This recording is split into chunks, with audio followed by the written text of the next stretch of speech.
ಆಕ್ರೋಶವನ್ನು ಹೊರಹಾಕಿದರು. ನೀಟ್ ಅಕ್ರಮ ಕೇಂದ್ರದ ವಿರುದ್ಧ ಅಣ್ಣಾಮಲೈ ಕಿಡಿಕಾರಿದ್ದಾರೆ. ಬಿಜೆಪಿ ವಿರುದ್ಧವೇ ತಿರುಗಿ ಬಿದ್ದಿದ್ದಾರೆ ಅಣ್ಣಾಮಲೈ. ತಮಿಳುನಾಡು ಬಿಜೆಪಿಯ ಮಾಜಿ ಅಧ್ಯಕ್ಷ ಅಣ್ಣಾಮಲೈ ಈಗ ಬಿಜೆಪಿ ನಾಯಕರ ವಿರುದ್ಧವಾಗಿ ತಿರುಗಿ ಬಿದ್ದಿದ್ದಾರೆ.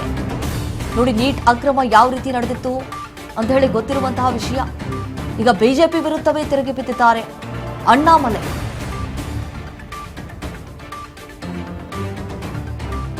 ನೋಡಿ, ಬಿಜೆಪಿ ನಾಯಕರ ವಿರುದ್ಧ ಈಗ ಆಕ್ರೋಶವನ್ನ ಹೊರಹಾಕ್ತಿದ್ದಾರೆ.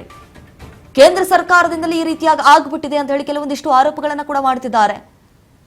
ಸೊ ಹಾಗಾಗಿ ಈ ಟೆಲಿಗ್ರಾಮ್ನಿಂದ ಸಾಕಷ್ಟು ಮಾಹಿತಿ ಲೀಕ್ ಆಗುತ್ತೆ ಅನ್ನುವಂತಹ ಕಾರಣಕ್ಕಾಗಿ ಕೇಂದ್ರ ಸರ್ಕಾರ ಕೂಡ ಕಟ್ಟುನಿಟ್ಟಿನ ಕ್ರಮವನ್ನ ಕೈಗೊಂಡು ಮಕ್ಕಳಿಗೆ ಆ ರೀತಿ ಆಗಬಾರದು, ಮತ್ತೆ ಯಾವುದೇ ಸಮಸ್ಯೆಯನ್ನು ಅನುಭವಿಸಬಾರದು ಅನ್ನುವಂತಹ ಕಾರಣಕ್ಕಾಗಿ ಹದ್ದಿನ ಕಣ್ಣಿಟ್ಟಿದ್ದಾರೆ.